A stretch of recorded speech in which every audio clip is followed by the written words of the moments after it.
planned evacuation siren this evening or anything. So there is, if you do hear the alarm sound, it is actually a proper one where we do need to evacuate. So there is an evacuation plan on the exits and assembly points. And if we were to discover a fire, please carry out the following: sound the alarm, attack light if possible and safe to do so using the appliance provided. And on hearing the evacuate signal, please carry out the following: exit the building by your nearest safest exit. All visitors report to assembly point G, all staff to their designated assembly point on Woolpack Way, but do not leave the assembly point for any reason until told to do so by the incident controller, which I assume tonight will be Paul. There you go. I'm just giving you a job. Okay, so apologies for absence and members away on council business. I've got apologies from Councillor Parsons and substitute Councillor Hayden Phillips. Welcome to Resources. Thank you. And nobody else from there. Any disclosable pecuniary or non-pecuniary interests? No. Okay. Public participation. We'll just gloss over that one. Agenda item 5, minutes of the Resources Board held on the 24th of July, 2025. So I may refer to this later in the meeting, but that was 3 months ago. July, yeah. Yeah, 3 months. Thank you. You're making me think then. I was doing that with my fingers. August, September, October, yes, 3 months ago. 24th of July, and today is the 20th of October. Well, you're an accountant, then you should. I know, but it's the end of a long Monday. If it's really bad, I have to take my socks off. No. But anyway, moving on to the minutes of the previous meeting. Anything on page 1? 2? 3? 4.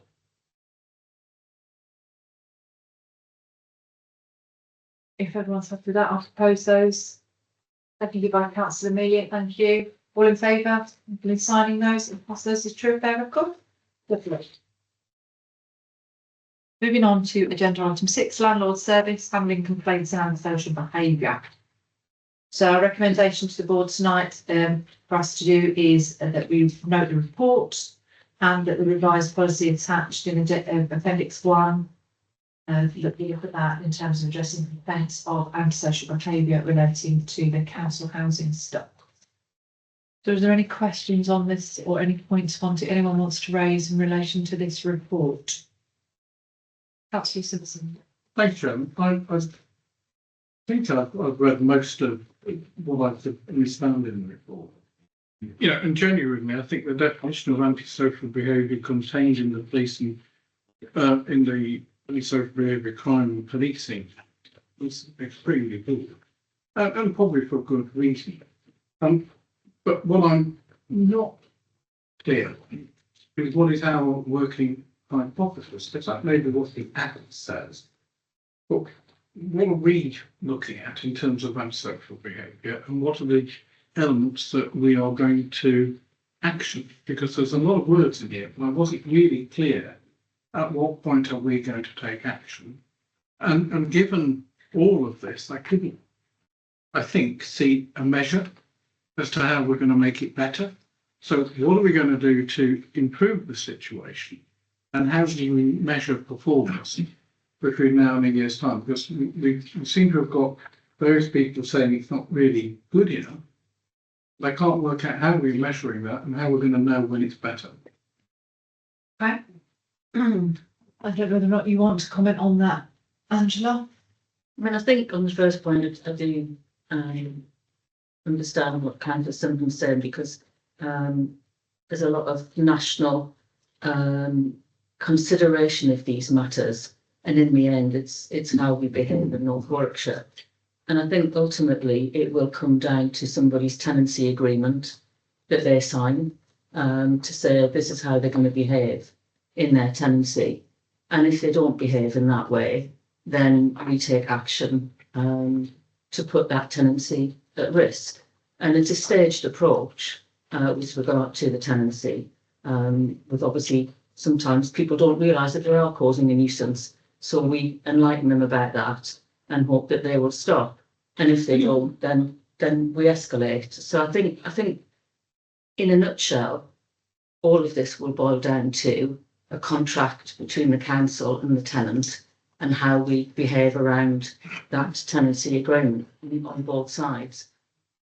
And then with regard to sort of pinning down performance, at section 9 of the policy, we have got 3 criteria around how we will act in accordance with the level of the antisocial behaviour that is reported. Something very urgent in 24 hours, 3 working days and 5 working days. And we are already starting to performance manage against that to make sure that we're adhering to that and that is publicly owned and we do that. And then by and large, what tenants who had reported antisocial behaviour to us were saying was that the initial response was fine, but they weren't kept informed. And I know that sounds very straightforward, but sometimes we were busying and tackling the person that was perpetrating, but we weren't keeping the tenant who complained closely informed. And that goes to the essence of this and reference constantly to victim support, which isn't giving that to somebody else in a third party. That's about how our tenancy services officers act in supporting the person who has complained. And we want to measure that by doing some surveys and saying, how was it for you? And did we keep you informed? And have we done everything that we can to resolve? So some of it will be not necessarily quantity, but quality. And we do want to do those transactional surveys.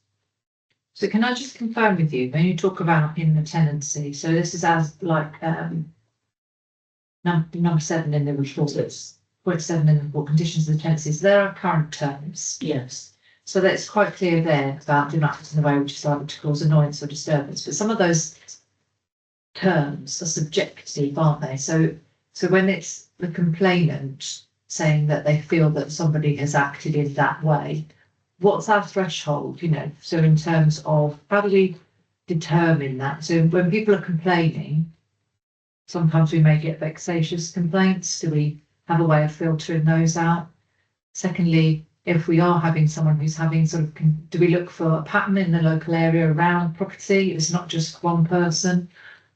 But equally, what's our threshold? Because some people are just difficult to live next door to. And so is there a particular threshold where we would deem, or is it a police threshold that we would deem to be antisocial behaviour? Does there have to be another agency involved? No, the tenancy agreement is between the council and its tenant, and there isn't a threshold as such. But what you would normally define it by is something that's persistent. That's normally the word that's used. So yes, if somebody has decided to do some DIY, and they do it over a short period, and they might not realise how noisy it is, and we might give them a nudge to say, do you realise? But if that happens, persistently over time, then that is normally the threshold we would look. But it's always case by case. You would have to assess what's happening and the effect on the person. And again, that's back to being victim centred. You do want to understand how it is affecting the person that's complaining. But yeah, we do get certain complaints where we have to say to people, well, that's really not part of somebody's condition of tenancy. That they put their bin out and they don't take their bin back in within a certain period. We would say, well, that's not a condition of their tenancy, and that's not something that we can pursue. Councillor Watson, then back to Councillor Simpson. Yeah, thank you, Chair. I mean, just a quick one, a point, just to sort of be a bit anal about it, but in the recommendation, it says the policy attached to Appendix 1 the policy is Appendix B.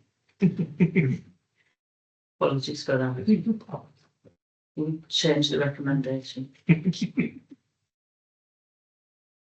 you.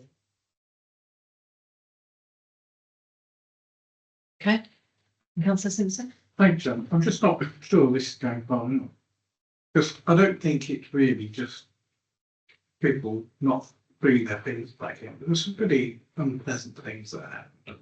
We need to be comfortable that this has got enough teeth. You know, it says that we're going to use a range of methods, including publicity, to ensure a message that antisocial behaviour will not be tolerated. And then we've got a section dealing on support for perpetrators. So we're going to do nice, aren't we? What I just don't think this has got enough teeth. And particularly what I'd like to understand better is how we are changing, if you like, Inspector Recommendation 7 in the report, which was timely intervention case resolution. How can the board be assured that on regular reporting or whatever way it is, that we have improved on timely intervention and case resolution? And I'd like to see us. I get, having read through it, that we are largely addressing points 1 to 12. I just don't know how I'm going to be sitting here in a year's time comfortable that we have actually shown an improvement in how we're tackling this. And I am genuinely quite aware that you can go too far to support the perpetrators. I understand there are lots of reasons why people do it, and if it is simply a question of explaining to people that they're not being very social, fair enough, but that's an easy one to fix. Some of these other things that are concerned, I'm sorry, but I just don't think there's enough teeth in there. There's 2 points in there. So the first one is performance measurement. So Angela mentioned 24 hours if it's urgent response, 3 days, 5 days. So there may be a method in there of recording how many cases are brought to us, how many are dealt with within the time frame in relation to their urgency category.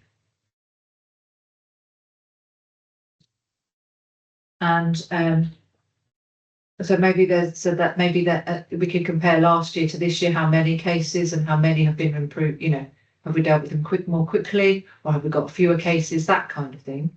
And the second part is not having enough teeth. So what is it we're looking for? We're looking for consequences as a result of ASB to be outlined in terms of, you know, at what point do we say, sorry, that you can no longer be a tenant with us, and bringing that forward because of your behaviour. I think so, Joan, because, you know, whilst I understand the need to help the perpetrators to be better neighbours, I think my sympathy is rather more with tenants who are suffering as a result.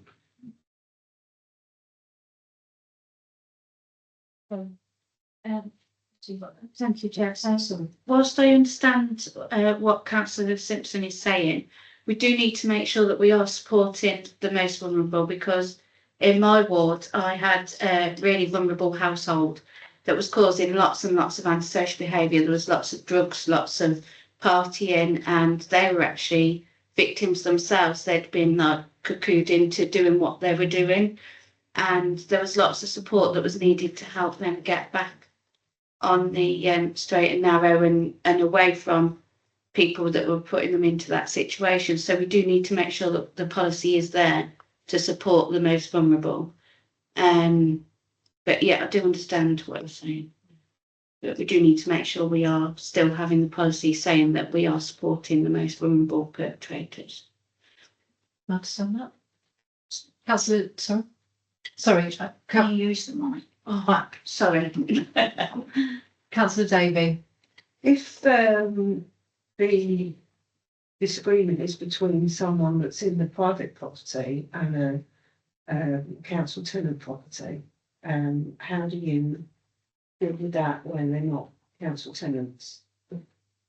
depends on the, what the nuisance is.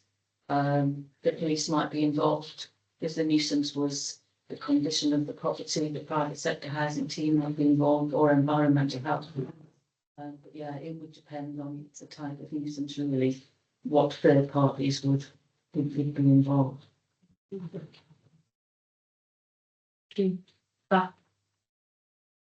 Any other points or questions on this? Councillor Hunt, please.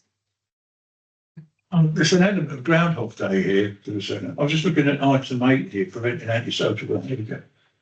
Applicants could be excluded from joining the council register or could be removed. But don't we end up eventually, say if they're removed or they don't join the register, if they're a family that's in need or they're homeless, you've still got them in your books, I would imagine, one way or another. Do you want to address that, where someone has exhausted their ability to sort of to be entitled to a property? Do we then say no? Yeah, I think when they've evicted people before, tenants previously, the judge will always ask, well, you know, what's going to happen, and yes, they are considered in accordance with the legislation, and part of the homelessness legislation has got a consideration of intentionality, and if everything's been done with regard to that tenant and that tenancy, to allow them, including support, to change what they're doing, and they didn't take any notice, then it could be that the decision would be that they're intentionally homeless, and in which case we might not have any obligation to have them with rehousing. Okay, thank you. Okay. So to move this on then, Councillor Simpson, you talked about your recommendations tonight are sort of obviously the review be noted, the recommendation of the review be noted, but the revised policy attached to be approved. Is it that do you think that there should be a further element to that? Yes, but you know, the cop out is on.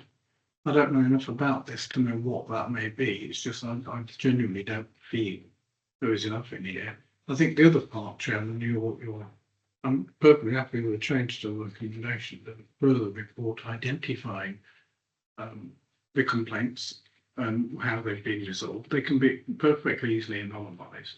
I don't think we need to know necessarily who, but we do need to know what happened.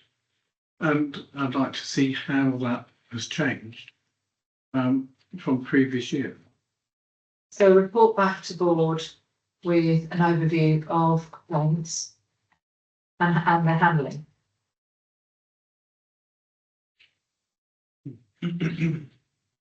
As a recommendation C. Councillor Clues. Thank you, Chair. Can I move the recommendation as written? And I'd just like to highlight 2.2, the Borough-wide Tenants Forum. These people are all volunteers that put time in to help with all the reviews to do with anything on our housing. I just think, you know, point that out to us that's sitting here, that they are, you know, volunteers as well that come and help with this. So we would then have two recommendations, one as printed and one with a recommendation C that just says report back to this board with an overview of complaints and their handling. So Councillor Simpson's just put forward a third recommendation to the existing as printed, and you want to just do it as printed.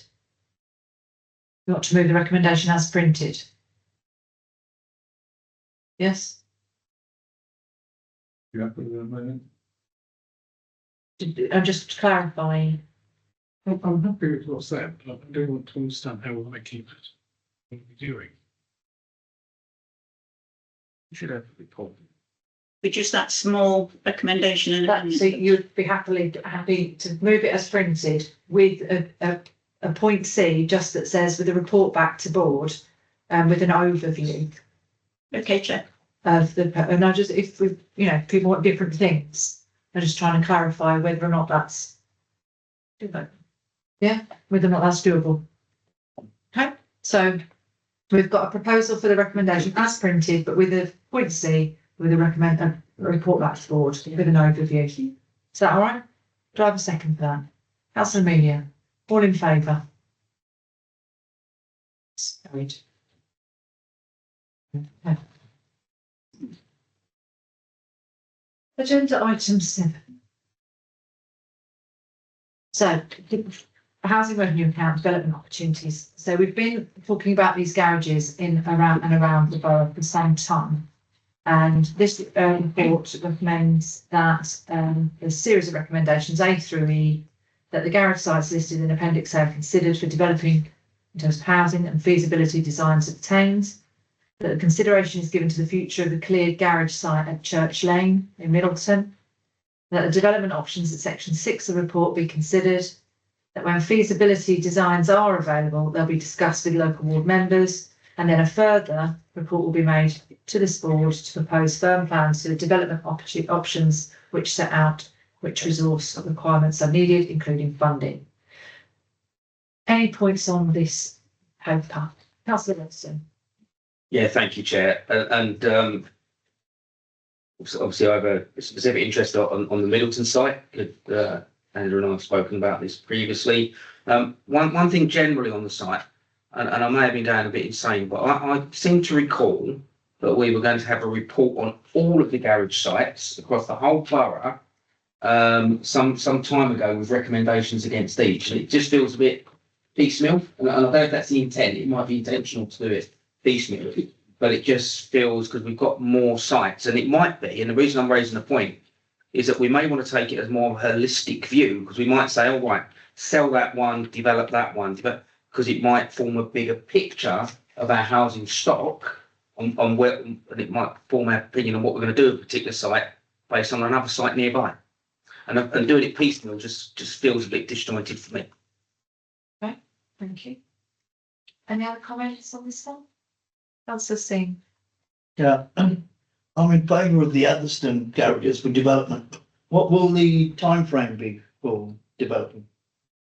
It would depend on feasibility studies and then coming back to board after we've spoken to local members. And then obviously after that, we'd have to seek funding and grant. So not too soon, but we would if this is some of these sites are agreed tonight, then we could really start to make progress with feasibility studies and then starting to look at costs and grant. What, within 12 months? Yeah, we'll be done. Not to be developed, just with firm options. Nothing. Then councillor Simpson. Thank you. So when you talk about feasibility study, so we've got the appendix on the Middleton site. You're talking about something similar to that on the other site and on the table. Yeah. And each one of those will have a that says sell it outright or develop it outright or do whatever with it. Is that what we expect to see on each of them? So feasibility study on each site, which would say what we could get on there, 2 bungalows, 1 4-bedroom house. And we would be able to put some broad costs against it as well. We could get our employer's agent to give us some costs against that. And then we start to really sort of have a look at how much it's going to cost. Could I answer the question about about how we come to this point? So the housing working group looked at all of the garage sites. So I'm happy to share that report on the maps of it. So all of the garage sites are in this report, and then they boiled it down to the ones where really they weren't appropriate for development, but they were appropriate for demolition and providing parking instead. So that was why you put some money. It is a bit piecemeal, but anyway. And then after that, having looked at all of the garage sites again, these are the ones that we think could be developed. We're not aware of any others in the stock that could be developed. I mean, even these you can see some are scraps, really. And we'd have to put them together to get value for money and we've done it before, but nonetheless. So these are really the ones now, or the ones that are left that could be developed. And even some of these might not be feasible in the end. Can I just come back from so thank you for that, and that kind of answers some of that, because what was missing was the fact that the whole review has been done. Yes. And it was like do have a bit of sun, and I'm going to talk about the Middleton site, or the valuation of it. 2 2-bed houses and 1 4-bed house, and we're saying it's worth 125. It just doesn't seem right. It just seems cheap. You know, if you're a developer and you can buy a site with 1 4-bed house and 2 2-beds, well, perhaps it's just me, I'm not a developer, so I wouldn't know. So, but it just seems the numbers, so I'm not sure the valuation. It's a little bit old now, but it probably isn't so old to be completely off the mark. But yeah, I mean, as part of this process, we want to look at it afresh. And I'm the same as you. I'm not a valuer, so we can only go off, you know, the people that we use and their, you know, expert opinion. But we could get somebody else to give us a view. Can I just ask a question about that one? Got you. Is it done with a view that could be what could be put on it, space wise, or is that a view of what it would be worth if it had planning permission for those items? Two 2-beds and a 4-bed. I mean, I think it would assume that we're going to get planning permission for it, and they are making an assumption about 2 2-beds or 1 4-bed. So that, I mean, that is the assumption they're making. Councillor Simpson and Councillor Jackson, Councillor Barnett. Thanks, Chairman. Bunch of questions really. I'll try and get them in some logical order. The first one is I'd appreciate that report as well, because as the director knows, we've been talking to her about the garage site in Longweek for some time. And it's quite disappointing that we haven't got to any agreement over where that's going. With Lash Council, I think, just to resolve the issues.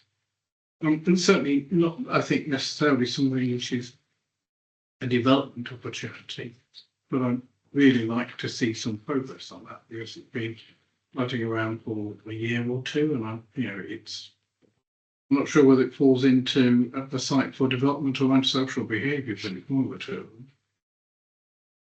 Secondly, I was a little bit surprised to see Appendix 2 in the public section. I'd like to understand why Appendix 2 was not in the private section, given that it's dealing with potentially the value to the authority. And I'm not sure it helps us if we are potentially going to look at selling these that we've already told people what we think it's worth. It should feel like that should have been in this section.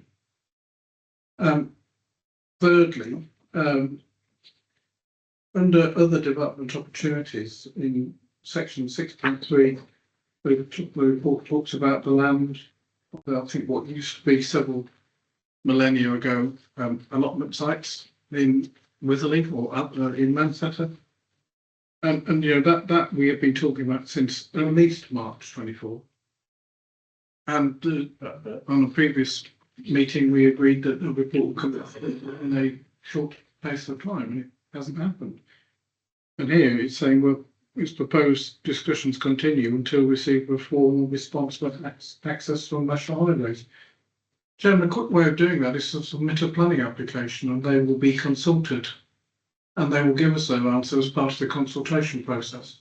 Don't let's forget, this is a piece of land in between houses that have access onto that roundabout. I'm sure there are concerns, but there are concerns about access onto the major highways on any piece of land. You know, we will get the answer when we submit an outline planning application.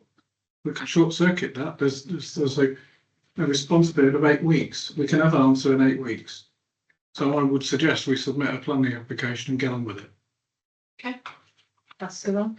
And just in terms of the whole garage listing, I'm sure that report can be shared with you and shared with anyone else on the board. In terms of the development opportunity for Longley, I don't think it's listed as a development opportunity, but the in terms of the reason why some of the demolition and changes to car parking may not have been happening is that the money was only put into the budget in April for us to do anything of any demolition. So we had demand, if you like, wish to do something with some of these sites, but no cash because it can't come out of the HRA. So funding has been put into the budget to do some of these demolitions, and they then need to be allocated out of that 150,000, which isn't a huge pot either. In terms of P&C, having looked at that again, yeah, I take your point on that. Maybe we need to have a think about that, about anything that's commercially sensitive, and have a different lens on that. And yes, agree with you, to be perfectly honest. One way of bringing highways to give a decision is to put an application in, so maybe we can add that to one of our recommendations, to make sure that we can get the information we need in a more expedited fashion. But I agree with you on that. I've got Councillor Barnett, Councillor Jackson, Councillor Clues, and then Councillor Humphreys. Thank you, out amongst yourselves. Thank you, Chair. I was really pleased to see Answer Common on the list. The two houses on that site were demolished quite a few years ago now. It's looking a real mess on there, and there's quite a lot of real local residents concerned that it's going to be used for other things. Obviously, it mentions on there that it's because of highways saying no to the parking, but I really think we should be pushing them to make a decision now and get something on that site. It's looking a really mess now, and it'd be good to see it being developed. And my second one was about the Birchley Heath. I know the garage sites there are not planned to be developed for housing, but we did mention whether we could look at demolishing them for parking, but I'll talk to you about that separately. Thank you. Okay, then Councillor Barnett. I think Angela's alluded to this already, but in terms of the viability of them, I mean, I think the one that I am slightly sceptical of is the one on Manor Road in Manchester, which is quite a thin strip of land right up against the railway. It is. If there are any of these sites that are not viable for housing, are we going to be looking at other options? Because I mean, we're really not making any use of that land at the moment. It'd be nice to see it used for something, even if we can't use it for housing. Yeah. Yes, so I have been asked in the past to make sure that Manor Road is considered potentially for housing. But yes, if we do a feasibility study and that really the local numbers it doesn't go forward, then we can look at other things. Yeah, absolutely. Councillor Clues. Thank you, Chair. These reports have been backwards and forwards to this board more times than I think I've had dinners. And there's a lot of work being done on them each time. I think what we've got to remember is that we've been through several corporate directors of Streetscape. We've been through several corporate directors, 106, and each time, you know, it's going to be done, and this probably isn't at the top of their list. But as councillor, I think it should be at the top of the list. And I did do a site visit of all the garages that we was looking at, prioritising what we do with them, what we wouldn't do with them. And I believe that I know Councillor Jarvis has looked at the ones in his area. And I understand what Councillor Barnett's looking at, but if you go down Westwood Crescent, the houses are quite close to the railway there, and you know, they get used to it. And as the one at Middleton, I think that's been going on since 2017. And each time it comes to this board, no proper decision is made, and then the goalpost seems to have been moved again. Yeah, and it has been before the housing subgroup, and then of course this time the housing subgroup, most of the members changed. So again, it was kind of, we had to refresh it. So it would be nice, wouldn't it? And I think, you know, the Middleton one, it's the local councillors that know what it's needed. It's the same as, you know, what I'd like in my area. So I think that's who we need to listen to, but I would like some finalise of it all tonight. Thank you, Jen. Councillor Humphreys, then Councillor Watson. Yes, Chair. I'm going to be boring about money again.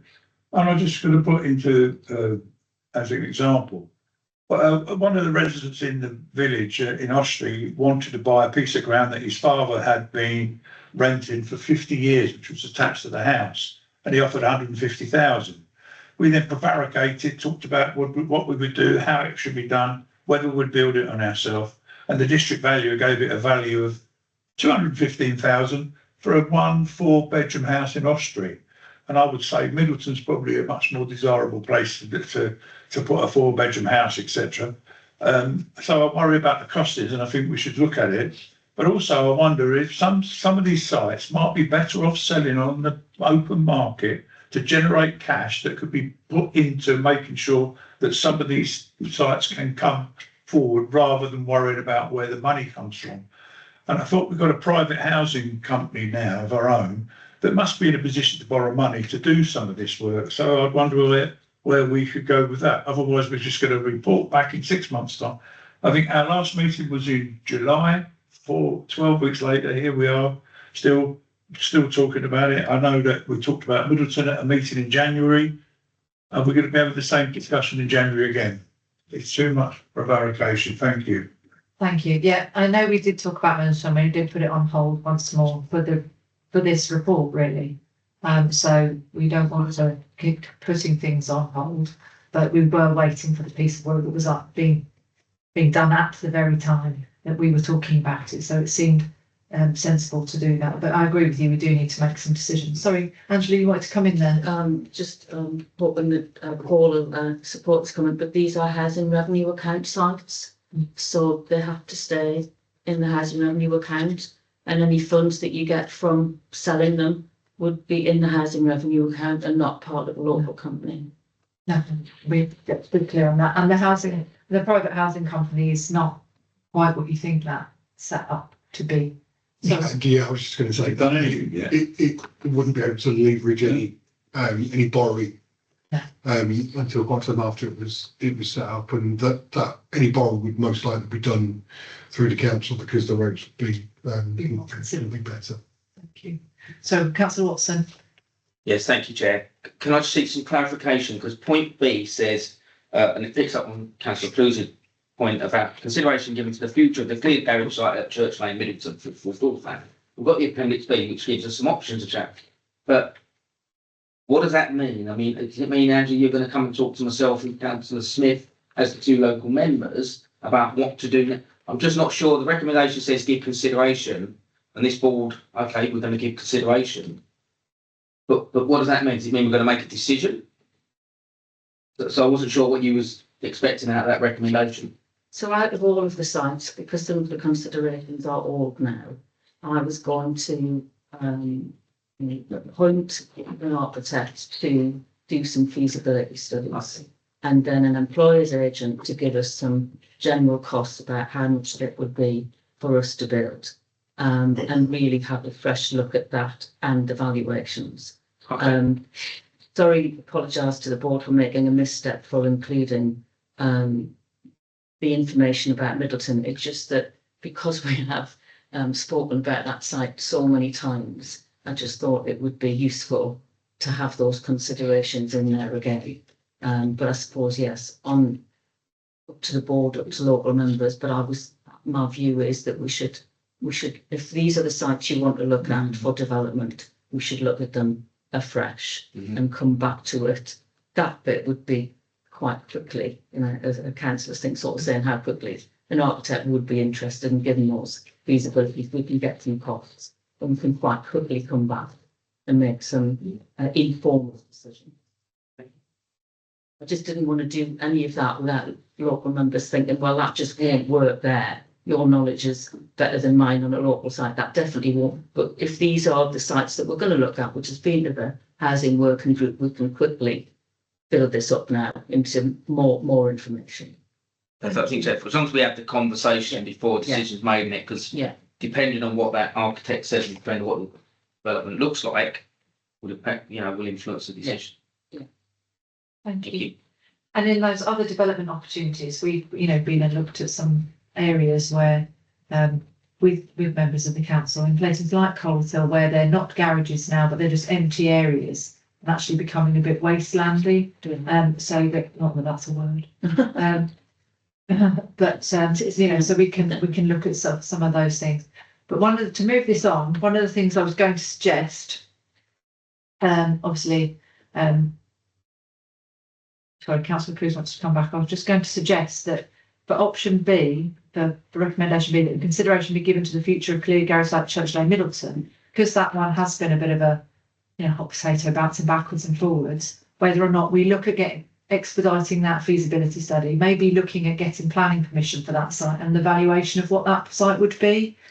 Should it have planning permission for two beds and a 4-bed? Because the decision might be better in that location because it hasn't got an awful lot of infrastructure for our own housing stock. Whether or not we look to move that, move something like that on, but we put ourselves in the best position to do that with that particular site. So we've got 4 options.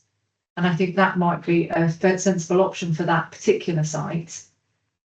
Do that the same for the Withersley site. I was advised to get the National Highways view first, but I'm more than happy to turn that on its head and we've got a feasibility study on that. We can put that in for planning with the Middleton site if that's what the board wants me to do, and we can toss that out. That's fine. I think that might be a sensible way of moving it forward. Councillor Clues, you put your hand up. Sorry, Councillor. Thank you, Chair. I couldn't be part of selling these little blocks off. No way. All right, the money comes in, it might go into the housing revenue, but then what?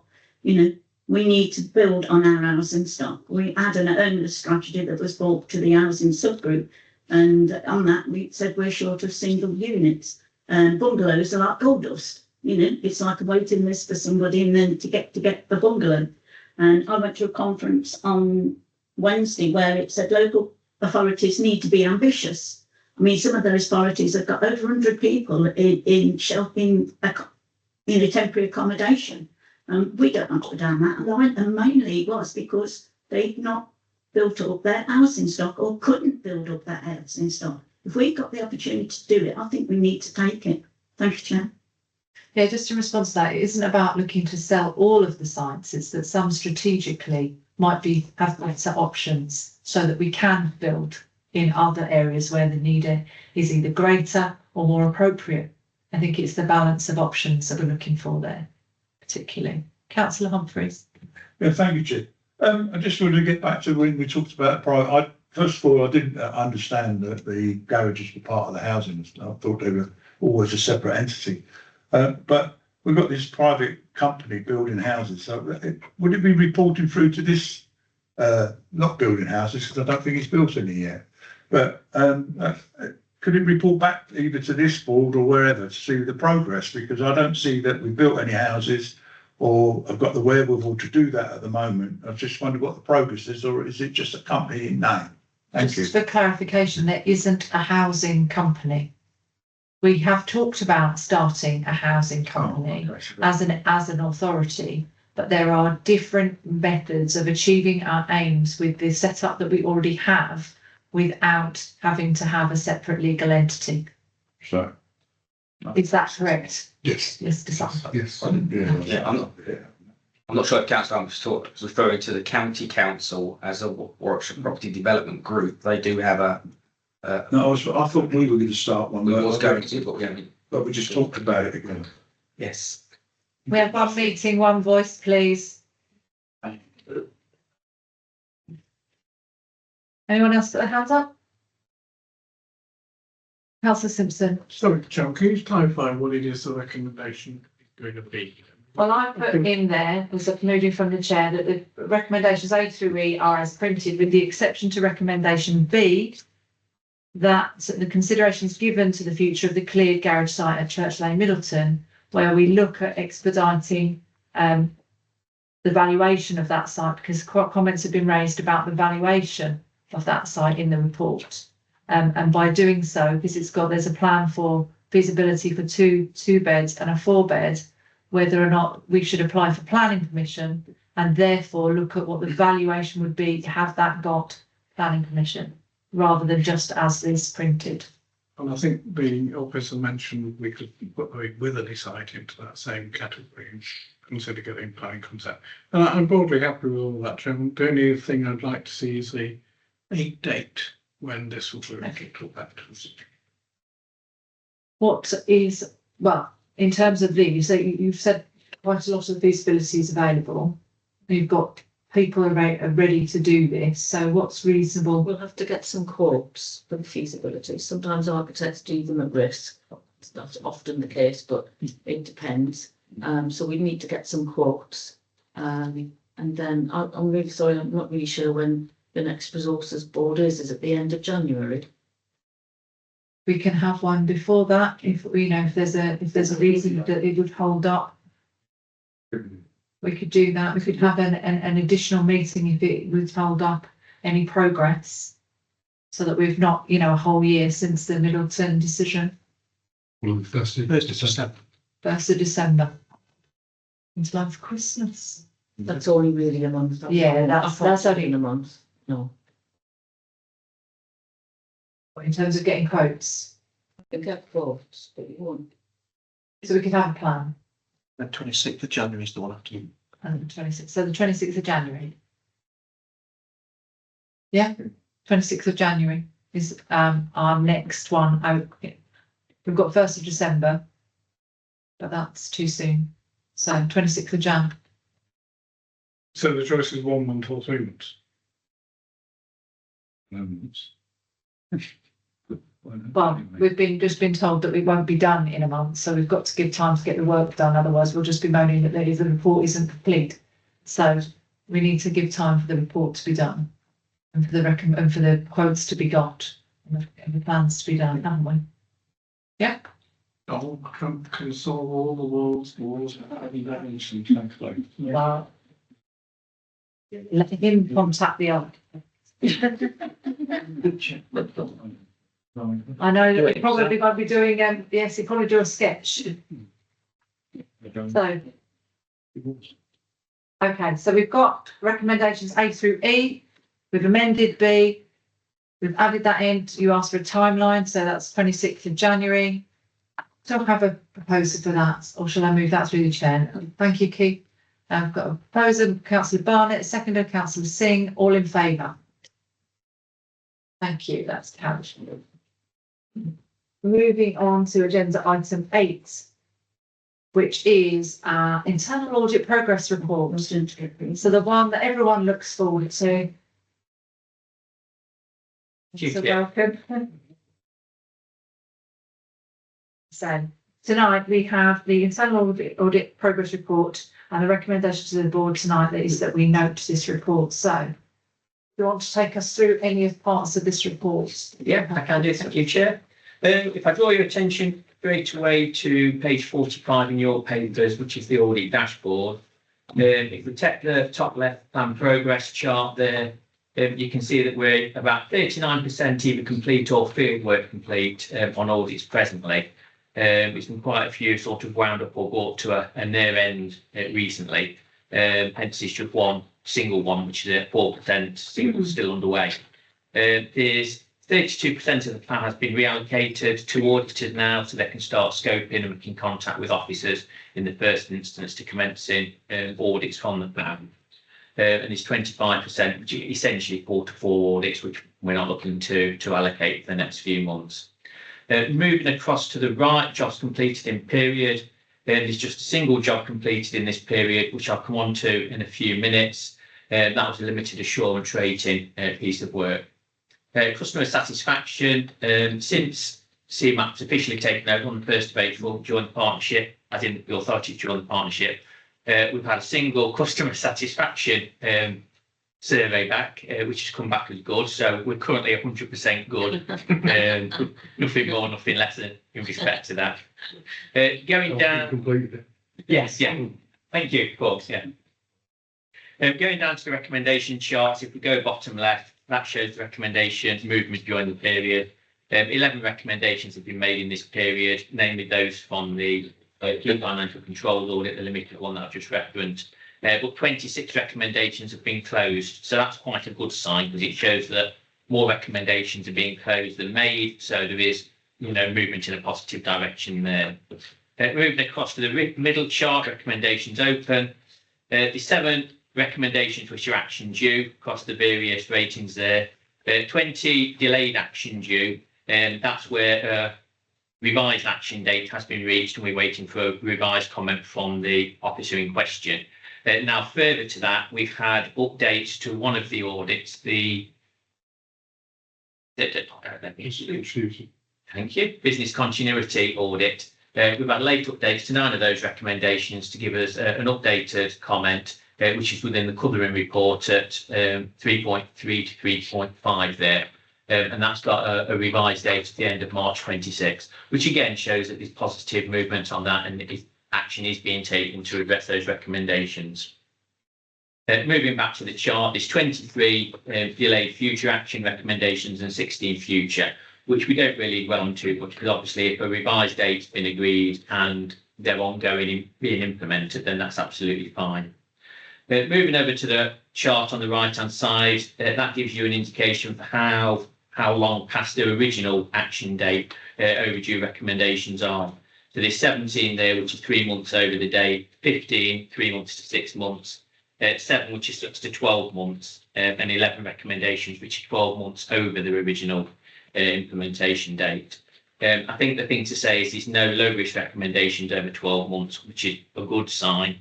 In respect to the 8 significant and 29 moderate risk recommendations, which have passed the original date, they will be recounted in the highlighted section at the end of this report in an individual basis for the committee's attention. Moving on to page 46 of your papers, which is the audit plan progress. What I will say there, if you look at the brought forward assignments at the bottom, they're progressing really well and almost complete now. Everything's out in draft at least, or at least at field work complete. I think what possibly is a little bit of concern at this stage is the 25-26 assignments. There's a number of them commenced and moving forward there, but there's also quite a number which have got delayed start dates and haven't been progressing as such. I have been working closely with Section 151 with respect to this, and we do believe now we've got several of these audits off the ground forward. So hopefully by the time we get to the next committee, the net progress report, we should be able to demonstrate some further movement there against the 25 and 26 plans, which will be nice to see, because obviously that can provide additional assurance or not the committee thereafter. Over the page, there's no plan changes presently, although again, if we can't get some of those aforementioned jobs off the ground for whatever reason, there may very well be some plan changes at the next committee going forward. But we'll see how we are when we get there, because at the moment, obviously, it's an unknown. Audit coverage. The one audit which has been completed in the period is highlighted there on page 48 of your papers. That's the key financial controls audit. This audit does include the implementation of the new Unit 4 system, which is a financial management system. We've reviewed 5 objectives against that, so 25 controls in total. 8 of those controls had adequate controls in place. There were 6 partial controls and 11 weaknesses. From those partial controls and weak controls, there are 11 recommendations being made. And the 11 recommendations have obviously affected the assurance rating that we can provide for this particular area, and it is coming out as limited assurance, near the bottom of limited assurance. There's 3 significant recommendations, 5 moderate and 3 low. What I will say, however, is they've been very well received by the Section 151 officer. Actions have been put in place. One action has indeed been implemented already, and other actions are being, I can already see progression against getting things addressed and dealt with there. With respect to the recommendations, all the significant recommendations were from the implementation of the new system. 2 of the 5 moderate risk recommendations were a result of the implementation of the new financial management system. And there were just 3 of the 5 moderate recommendations, which were sort of ongoing business as usual. But to be fair, looking at month-end tax reconciliations and journals, this is very well things which could very well have been delayed due to obviously the backlog and the implementation which has been carried out. That's it with respect to that, which then moves on to recommendation tracking. Before I go through recommendation tracking, does anybody want to jump in with any questions or? Yes, I've got a list. Right. Yeah. I thought it might be a good place to pause. Yeah, no, that's a great place to pause, because obviously we've got the progress part, we've got the and we've got the actual audit of the key financial control. So I've got Councillor Simpson, Councillor Watson, Councillor Barnett. Thanks, Chair. And seeing hands for. If there's anyone I've missed, apologies. Thanks, Chairman. Hearing the officers' comments, I felt I'd read a different report, because I kept being assured, I think, that it's better than what I thought I'd read. Well, what I thought I'd read is that, as you've already attested, 3 months since the last meeting, we've completed 1 audit, and that audit, frankly, looks a bit rubbish, doesn't it? How can any of that be considered good? I think the title is Key Financial Controls. Key Financial Controls, we are only just, according to the chart, a sliver of open.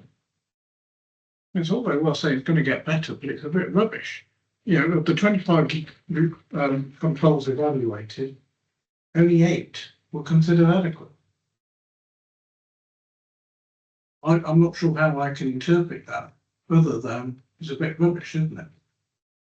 I think, I think that's probably a reasonable assessment. I don't think it's an unreasonable assessment. It is something that has been tried previously, so I think it's pretty well known in this board and wider that the implementation of the finance system didn't go as well as we would have hoped it would have done, and that we are in the process of fixing that, but it isn't an overnight fix. So So we knew it was rubbish. We had an audit that said it was rubbish. It's not going to be done. Sorry, I missed the first bit of that. No, we had the audit, and one of the things I will say is that one of the things that could have happened, knowing we knew that there were faults, is that we could have delayed that audit, and that actually hasn't happened. We've had that regardless of the fact that we knew it was going to be poor. And part of that is to enable us to focus the area of focus in the particular areas we need to. Now, that's a little bit counterintuitive, I know, but we still went ahead and had that, which is the right thing to do. But I think that the phrase key financial controls is what I'm concerned. It is, and we should be concerned. No. So if we just let Paul answer the point about the. Yeah, I just want to really reinforce the point that you made, Chairman, which is that this is a very similar meeting to the last one where we brought risk management particularly, which had no assurance. And we want to show that, yes, the baseline for that and for key financial controls and others is such that we need to move back towards reasonable and up towards substantial assurance. What we're not going to do is part those until we get to that point, because that's not what audit's about. I think that there is something as well that the internal audit function itself, if it had been audited 12 months ago, would have been in a very different position to it is now. And I think it's providing audits that haven't been provided to the authority in the last 3 or 4 years. So the whole governance function and functions are being addressed, they are being improved, and the baseline of when the report was done for key financial controls was actually probably no assurance. We have already undertaken recommendations from that audit, which means that it is limited, not known. In a similar way to when we brought the risk report last time, we had already undertaken a number of recommendations. However, the audit was still no assurance because of the timing of it being done. I think I said at that point, and I'll reiterate, I can't fix the past, I can only fix the present and future, and that's what I'm trying to do. So in terms of the system, we brought in support from Enbridge, who were involved in part of the implementation, and they're helping us move and get the system to where those key financial controls are reasonable and moving into substantial. As I say, we have to fix that. This is not just something that, as I say, happens overnight. It's going to take time to get us back to getting those controls where they need to be. What I would say is that an implementation of a finance system audit falls under key financial controls. Ordinarily, key financial control would look at the system that's in place and the controls within that system.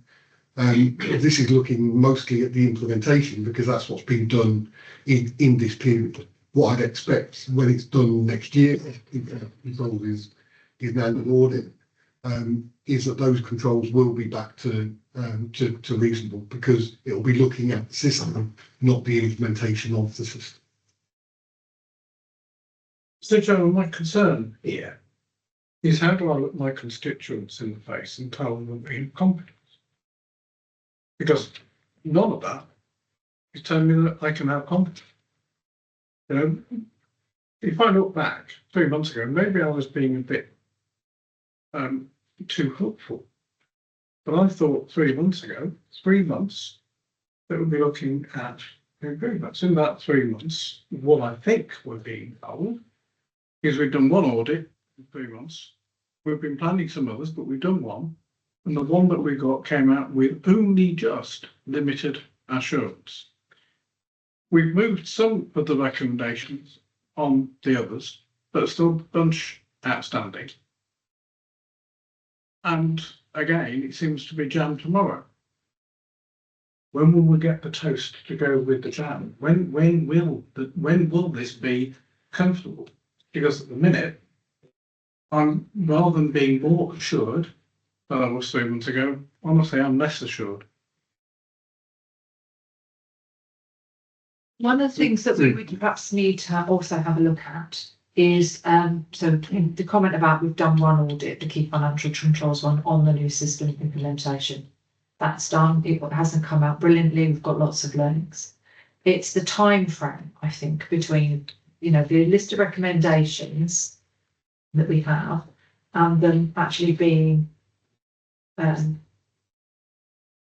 completed, if you like. And actually, one of the things in the progress report with the summary of weaknesses, it's got an action status, you know, implemented, and you made a point of a significant risk being implemented, which is great, but it needs an owner on there, someone we can hold accountable, and it needs timeline because it's got an original action date, and some of these are March 26. You know, that might be okay for something that's low risk. But we've got significant risk with the same delivery date on. So how do we differentiate that and actually strengthen that and put an owner and accountability and improve the timeline and the pace at which these things are being rectified?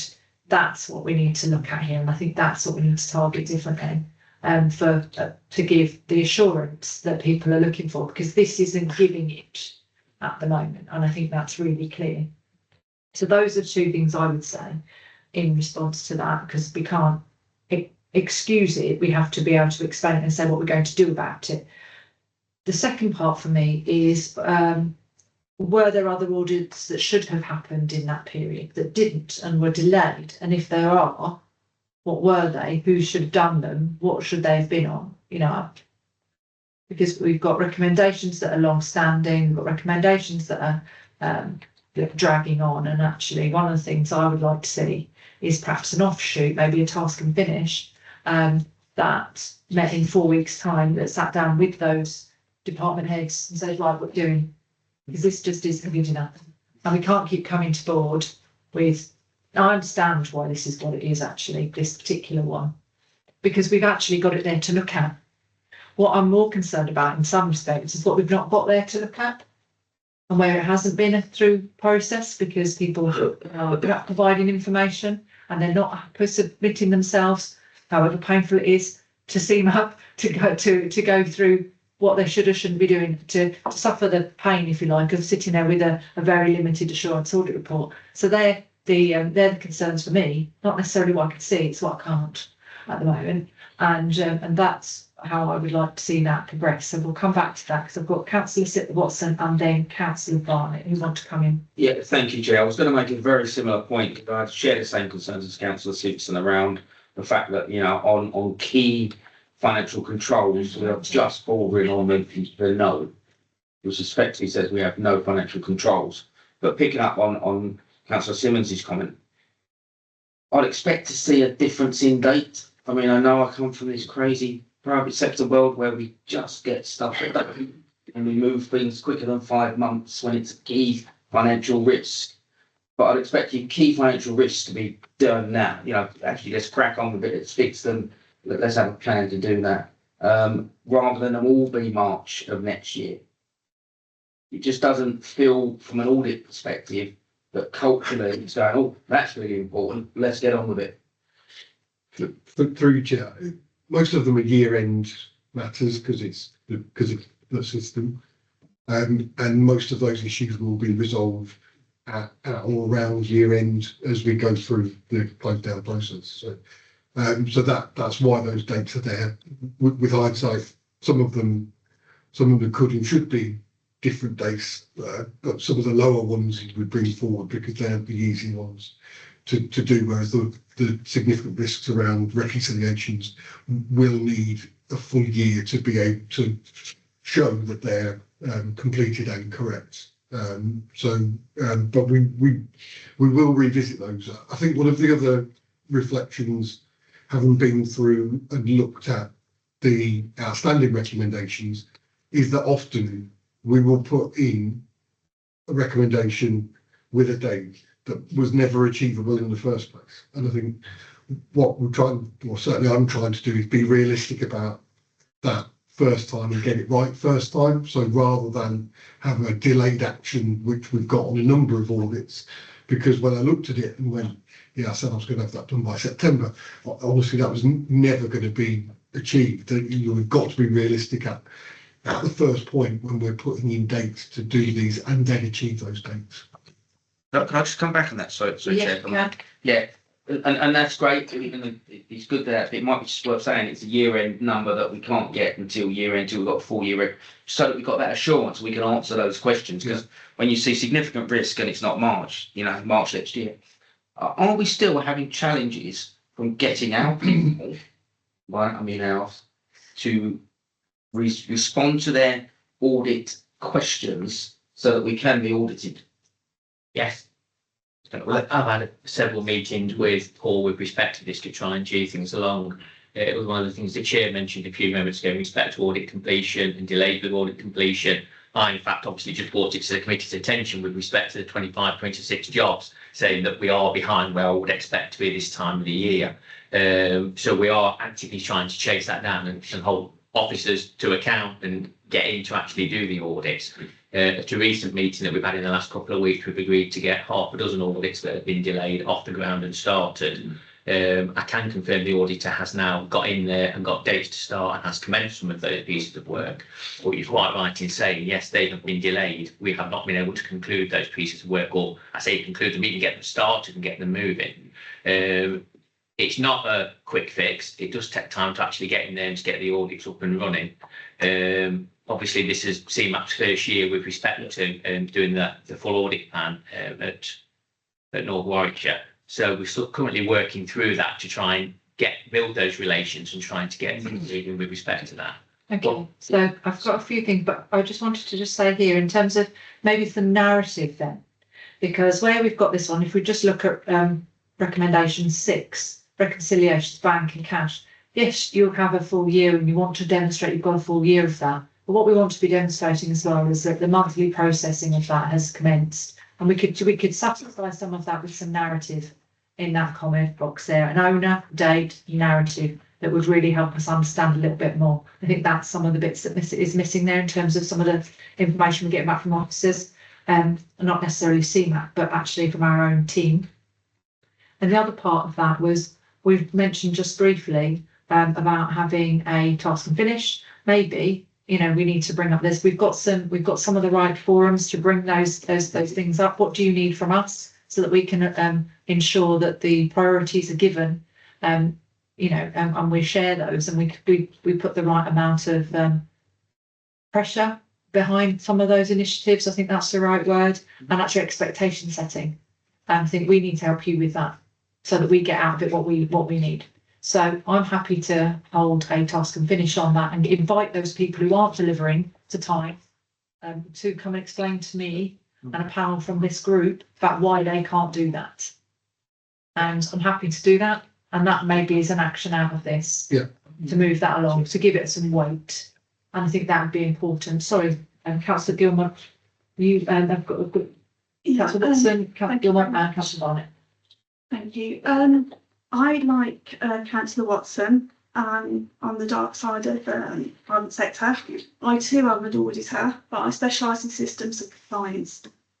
This on my audit report, and I'm just saying this as it is, from a systems-based perspective, for my organisation would be totally unacceptable. I'd have to have, as Councillor Simmons quite rightly pointed out, there would be roles and responsibilities, the responsible person on there, the expected due date, the reason why there is a delay in any kind of response, to pick up any failures in our existing system of how we manage that audit. and those action plans. Mm. So, you know, we have to follow a guideline. I follow 19011, which is a specialised one for quality management systems and compliance. And this in my industry, I mean, I unfortunately, for me, I'm in manufacturing and automotive. So these are assessed and reviewed. I'm actually in the middle of an external audit as we speak, this last few days. So this would not be acceptable. I would lose my certification. So something really I would suggest is, well, in addition to that, we have the reasoning on there as to why these are delayed. I think we just need to also balance two things there. You know, we do all take it very seriously, and quite a lot of us come from an environment where we're audited very heavily. Yeah. One of the things we've got to remember is this is the internal audit, and this is something we're subjecting ourselves to, so we can learn and improve and put that right, and it feeds into external. So that should, you know, this is our opportunity to get it right before it gets to that stage. Chair, can I just say that's the expectation, not just externally, internally as well. Yeah, no, it should be just as high. So the audit team, how we have 10 people, they have to come back to us, explain why they're delayed. They give us a target date. They say we're going to do this task in this way. They do all these lovely quality tools. You should carry 5 whys to establish why everything is long the way it has. And then they actually go back, study it, and then work through it again, give us new dates. We've always said to the team, be sensible. Never give us you know, if you know you can't reach that date, don't give me the date, give me the sensible date. But it's all about ownership and I think, through chair, I mean, that is what we've just explained. That is what we've done with the recommendations. So the new audit has new dates, so they're not delayed dates.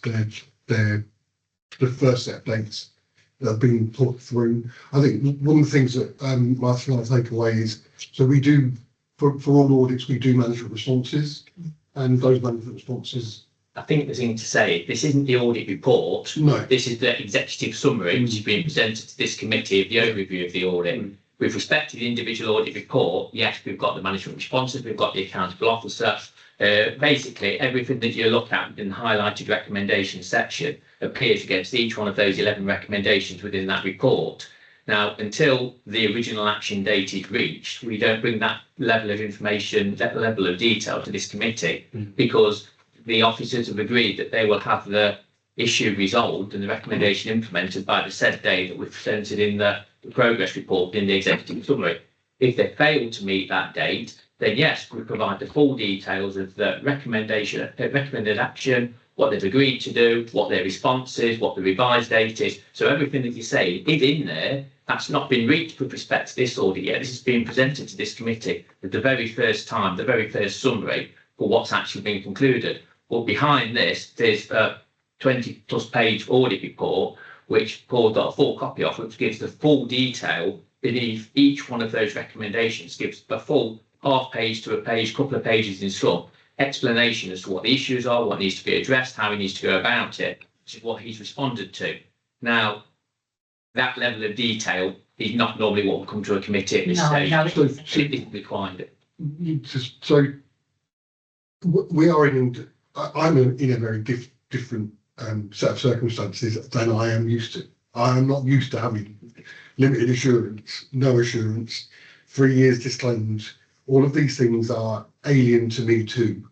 And absolutely, I want us to get back to a position where that's not the case. Having listened to the debate, I actually think, and we will take this offline if that's okay. However, I think what Martin's just described is absolutely fine for a reasonable and a substantial audit. However, for a limited and no assurance audit, actually not having some of that narrative and management responses to say what we're going to do about that, actually, I think probably is deficient in terms of what we need to report on limited and no. But if we can take that away and kind of reflect on that, because obviously, Martin's you know, if everything was good, then you know the executive summary is fine essentially. But what we're saying, because it's weak and so limited, we need more because we're asking more, and we want more information. We want more because we're feeling we need to understand that a little bit more perhaps. Sorry, can I just bring councillor Barnett in and then bring you in, Martha? Otherwise we'll never get to you, Mark. Thank you, Chair. I've just had a couple of questions around the two outstanding significant risks on the financial controls. So on recommendation 6, which is to do with the reconciliations, I mean, it says that there's no evidence that the reconciliations were completed. I guess it's a question for Paul. I mean, it could be that we did them, we didn't document it, or it could be that we didn't do it. Do we have any sense as to which of those it is, or do we just genuinely not know? No, we don't. So the income for 24-25 we had to take out and put back in because we needed to rebuild the structure to receive it, and you can only then reconcile something when it's back in system. So we've had to fix the infrastructure of the system for all of the income. So we've been through and we've done that now, and we're now in the process of going through and doing the reconciliations for 24-25. We'll carry on all the way through 25-26. I am hopeful that we will be in a position before March 2026. I'm working to get it done as quickly as possible. It needs and has to be done by then, because that's the end of the next financial year. So and hence that's why those are the dates, because that is essentially the backstop for getting 25-26 completed and fixed. So we have got reconciliations outside the system as we're putting it in. We know it will reconcile as we're pushing it through. But as I say, it's still taking time to get the information back into the system because of its quantum. There's a significant amount of it that needs posting in on a daily basis. Okay, thank you. And then the other question, so the other one was to do with basically we don't have any documented evidence that the senior officers are aware of the risks. I was going to say I've got two questions, but one's more a point of the question. I mean, obviously we've had a changeover of senior officers, but but to my recollection, I'm not aware that anyone highlighted to this board any issues with this system until earlier this year, I think, which was. Well, it only went in April. Did it? Oh, I wasn't went in before that. April 24. I was going to say, I thought it was last year, yeah. Well, the rebuild. The rebuild. No, but yeah. My understanding was when it went in April 24, no one told us that there were any issues at that point in time. Some of the issues have only just actually come to the fore. For example, some of the build issues. Okay. Because things were going into there. Everything thought that was fine, but obviously it wasn't. Things like, and one of the reasons that Paul's had to take out all the income and put it back in again was because of trying to reconcile that. And one of those issues was about car payments. And the date by which the file was transferred over from the provider that takes the car payments, the date changed and the time of the transfer changed, which affected the reconciliations. So it's had everything to get that working. Everything from last year's had to come out to go back in again. So all because of car payments. So much of it was working fairly okay. The money that came in through other ways, which is the majority of it. But where it was card payment, it threw everything else out. So everything had to go out to come back in. So on action 4 then, which you said we don't have evidence, basically that officers were aware of it, is that referring to the original implementation or the re-implementation? That's referring to the original implementation. Okay. There were known issues with the system which we identified through testing, which officers at ground level knew about. We then went to when it was actually signed off at board level to identify that the system could progress to the next stage and could actually be implemented to identify whether those known issues were actually presented.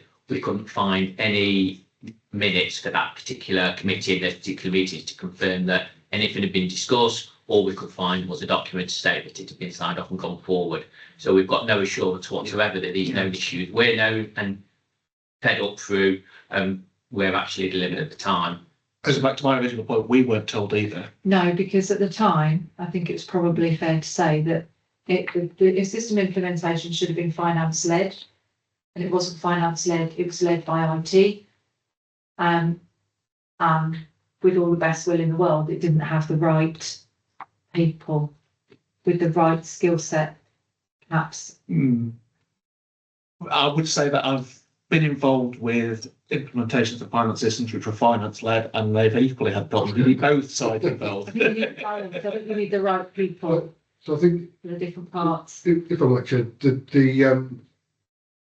again, and this goes back to the point, and I might stuck his hand up there, probably to say, he doesn't want to bring stuff through from the management responses. But what the management response says on that particular item is that we will do a full lessons learned. Once we get to the point where we've stopped learning lessons, because we still are, as we're going through, we will do a full lessons learned to make sure this doesn't happen on other system implementation particularly, but also other projects that we're currently running. You know, we're running some big projects now, and we need to make sure that we get those right. We have the right people involved. We have the right capacity. And capacity is an issue, because there's no doubt that that we have capacity in some areas and in other areas not so much. If we're going to deliver this type of project, then we've got to understand what we need and make sure that we have it. And I think part of the lessons learned for me at that time was that there was nowhere near enough capacity. There was nowhere near enough capability in terms of making some of those decisions, which was, if you know that part of the system's not ready to be launched, then you don't go live. Yeah. And that can't happen again. You can't make those mistakes again. Yeah. And that's what the lessons learned will seek to do.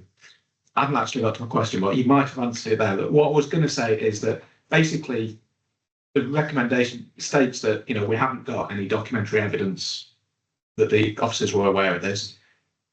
What is a sensible action that we could take against that? Because we can't rustle up evidence that we haven't got. Is it that we do a suitable lessons learned, and is that going to be sufficient to close down that recommendation? It will be, because it will stop us making mistakes in the future. And in the end, that's what the recommendations are about, because we can't not have taken that decision at that time. Again, we can't fix the past. We can only fix the future, or try and fix the future. So it is about making sure that we have the right processes in place, the right gateways to be able to make the right decisions. And that is what we'll seek to do going forward, particularly on IT implementations. Yeah, okay, thank you. Are there any other hands? We exhausted that one. Martin, you wanted to come back in that? Yes, with respect to the limited and no assurance audits, obviously the committee has expressed an interest in obviously knowing management responses and the additional information which sits behind the recommendations. What a number of authorities do is, if there is a limited or no assurance audit, they request that come to the committee in the pink papers and is heard in confidential session at the end, in which case officers will then have all the information, as well as members will have all the information as well as officers, and to take a well-rounded decision on the matters there, and That obviously sounds see like the a good report in plan. its entirety. So I'm more than happy to support that. If members, if that's something members I think would like. I think that's what we're asking for, Yeah. isn't it? I think that's the easiest solution, rather than reinventing the wheel, changing all the reports and doing something different, which isn't being done elsewhere. What I will say is, at the last committee, it was requested that as soon as we have a no assurance or limited assurance report, it's brought to this committee at the earliest opportunity, as soon as we know what that is.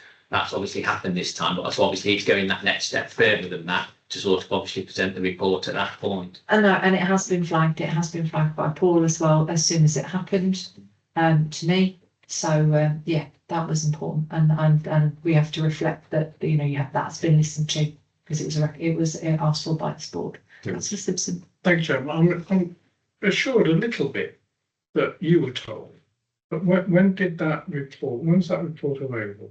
Because what was in my head was, whilst we wouldn't necessarily have a board meeting, members would be advised.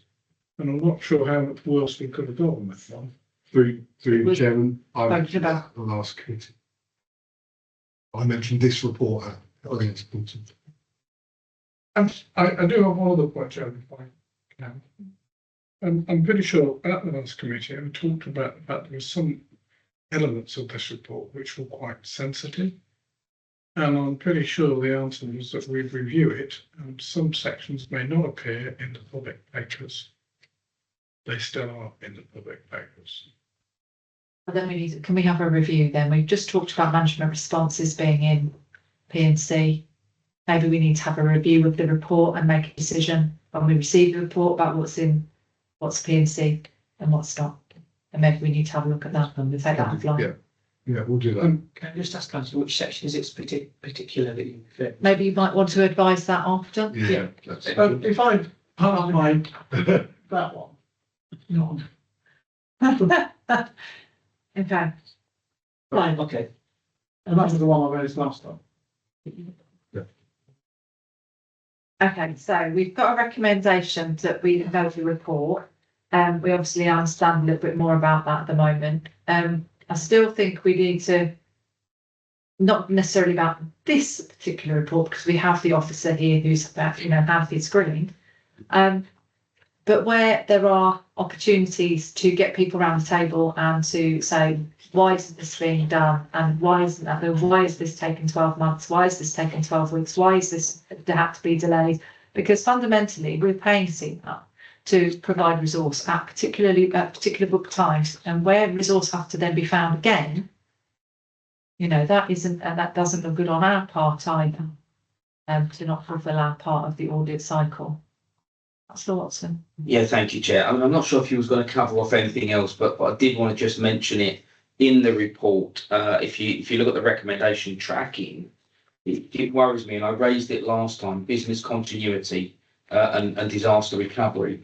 Many of our services are run on IT systems, are run, if we can't operate as an authority, we can't deliver service to our residents and all that. And I raised it last time, said it really concerns me that you've got 9 business continuity actions that are down a significant risk, and yet I see them under delayed action on the tracking report. And it just concerns me that attitude, picking up on what Councillor Simmons said around the officers, all the actions, they need to kind of look at some of these and go, look, that's really important.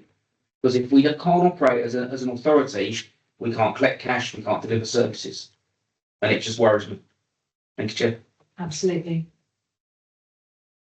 Yeah, so we are now addressing the business continuity ones through, and it's in, as Martin said, it's in the main report at 3.3, 3.4. But I completely take the point. I think that particularly the disaster recovery stuff side of business continuity is something that we need to make sure that we get in right hands from an IT perspective as well. Particularly the IT perspective, given the recent things locally, nationally, the cyber attacks, then we need to be on the front foot, and we feel distinctly on the back foot. Generally, my view. Putting on an open door there, to be fair. Yeah, and that so that is something that I am trying to move forward in terms of how our IT across the board, because again, I'm not quite what I'm used to. So without. That's a 3-day seminar. We haven't. It just worries me that they're down there still. We mentioned it last time, and they're still there, and it's just concerning. Okay, so to move this on and to sorry, Martin. Can I just come in there with respect to the recommendation tracking section? I won't go through and present it what's there, because obviously you can see what's there in page 50 and 51 of your papers. But what I will say is there are a considerable number of significant and moderate risk recommendations which are outstanding, and any help or support that we could get from the committee to actually compel officers to get these implemented, respond to it, and get things moving forward would be much appreciated. Obviously, we can only do what we can do with respect to taking it to the officers, making the recommendations, chasing them up and getting the responses from them, and obviously presenting the information in the highlighted section to yourself. We've got no more authority as an audit section to drive them forward to make sure that they've actually implemented. That needs to be sort of driven absolutely from within the. And that's how we want to help you, to help us get the reports that we need. So we'll set up that task and finish. Sorry, Councillor Barnett. You had your hand up there, please. Yeah, sorry, that's all right. It was something I think I raised last time. You mentioned that you've got a lot more detail behind the scenes. where we've got the management responses, it'd be helpful if we knew when the last time we got a response was, because it's not clear from some of these whether it's delayed, but we are actually getting responses back, or it's delayed and you've not heard anything for 18 months. If you've got that, it'd be useful to have it. It's generally within the recommendation status. If it's a delayed future action or a future action, then it's absolutely fine because the officers have been engaging with us and we've had the information. We can present you with an updated comment and a revised date. If it's one of them which falls into the action due, which is red, or delayed action due, which again is red, they're the ones that we've not had the information from, and they're the ones of concern. That's why they are flagged within red, within that highlighted section, action due, delayed action due, and that's why they're also listed against each one of the audits within the summary pages on page 50 and 51. All the information is there. It's possibly worthwhile having another session to sort of identify how you sort of read the report and extract that out of it, because a lot of the questions I'm getting, it is there. It's just, I think it's not necessarily perceived that is what you're looking at, or that is what the issue is. Okay. But all of those business continuity are delayed action due in red. Yeah. Okay. So then, as an action to so that we can note the report that we have, I want to do a supplementary recommendation to that, to move it from the chair, that we have a group, a working party within the next 4 weeks, before the 1st of December. So within the next 4 weeks, kind of, I'm just looking at my diary, excuse me, looking at my phone, so I think that lands about the week commencing the 17th. So we can have a bit of a working party to go through that in a bit more detail with the relevant parties to that. So if we take that as a secondary recommendation, are people happier to note the report if there's that recommendation and that working party? You can all stick your hand up if you'd like to be on it. And when I put that. It's open, but it might be more effective if it's directed.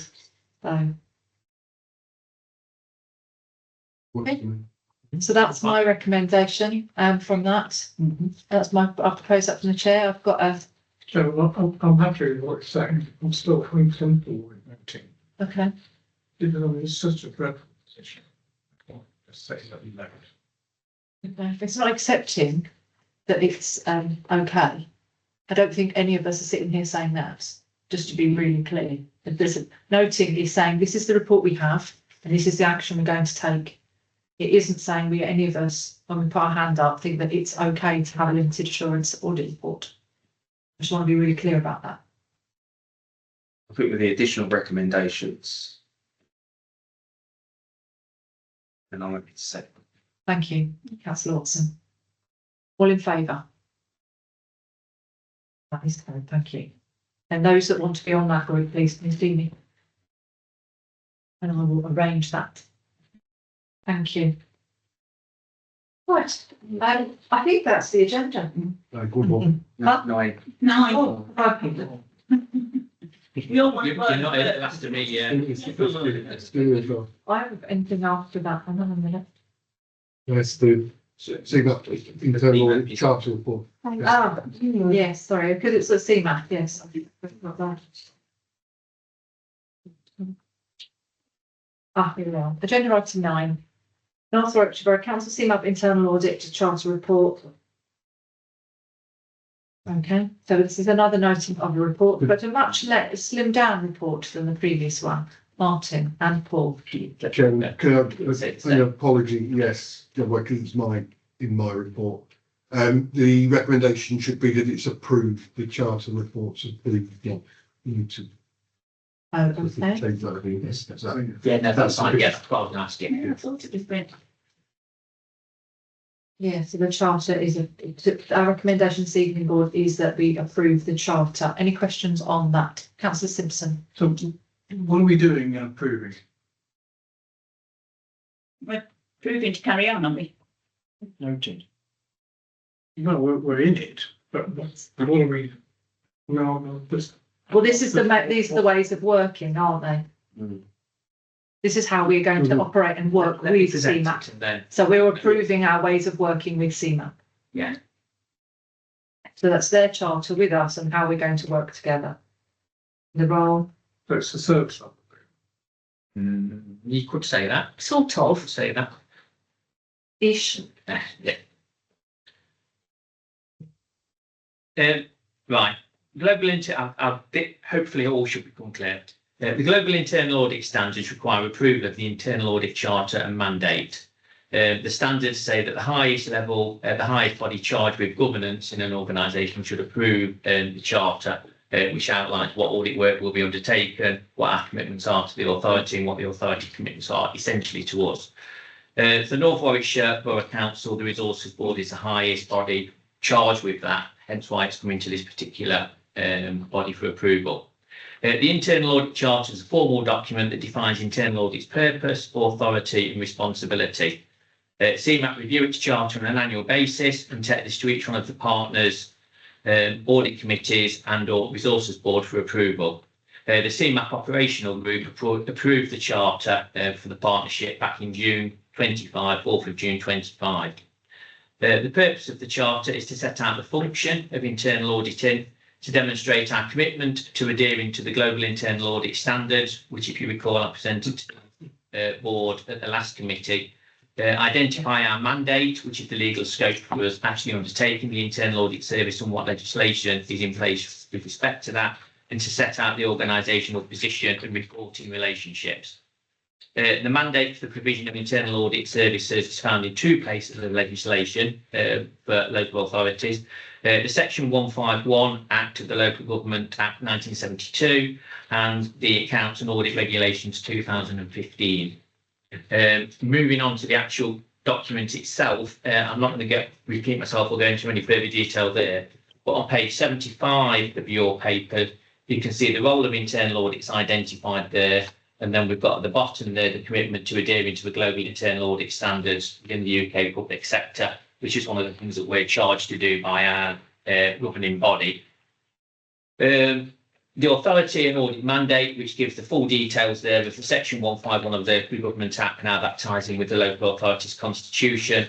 I will point out at this stage that I know that some of the wording in there is potentially out of date. There is a recommendation in that highlighted section of the previous report, which has actually got a recommendation to update the constitution in line with the present requirements, and the Accounts and Audit Regulations 2015 below that.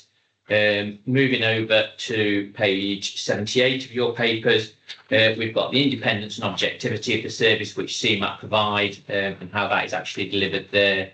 And then from the authority's perspective to us, the organisational position and reporting relationships which are in place there.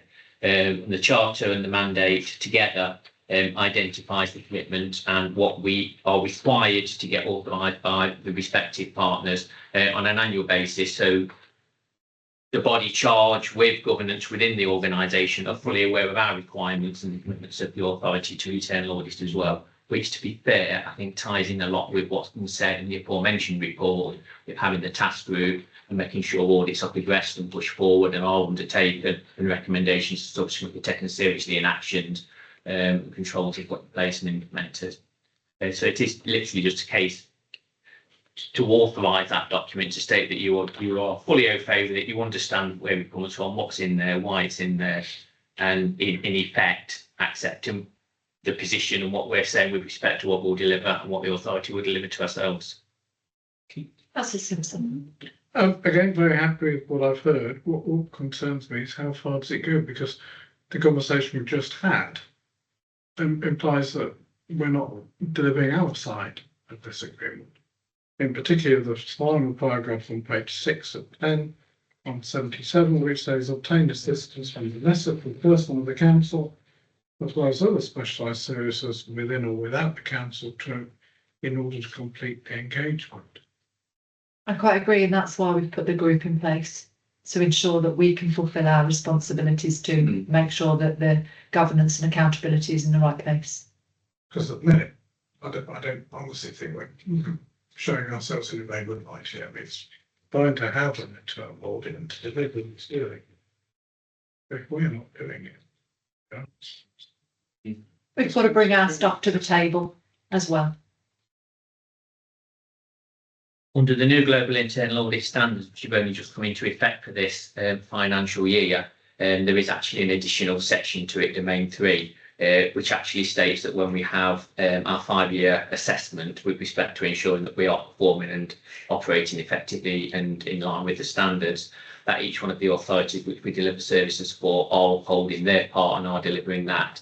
So yes, that is something which will need to be in place within the next 18 months for our next assessment anyway, because it's not just the cap. It used to be the internal audit service were assessed to make sure we were compliant with the standards, and then that was it, tick the box. Now, which we need to be fully compliant with the standards, but not only ourselves, the authorities that we're delivering need to be charged with the correct governance and the discharging of those governance arrangements within the authority effectively. So there's now 2 parts to it, and to get the full assurance and to get the full sign off, there needs to be both elements there. So it could very well be that we get signed off by certain authorities, but not others, because other authorities need to obviously improve the governance and improve the systems. So, did I just hear 5 years?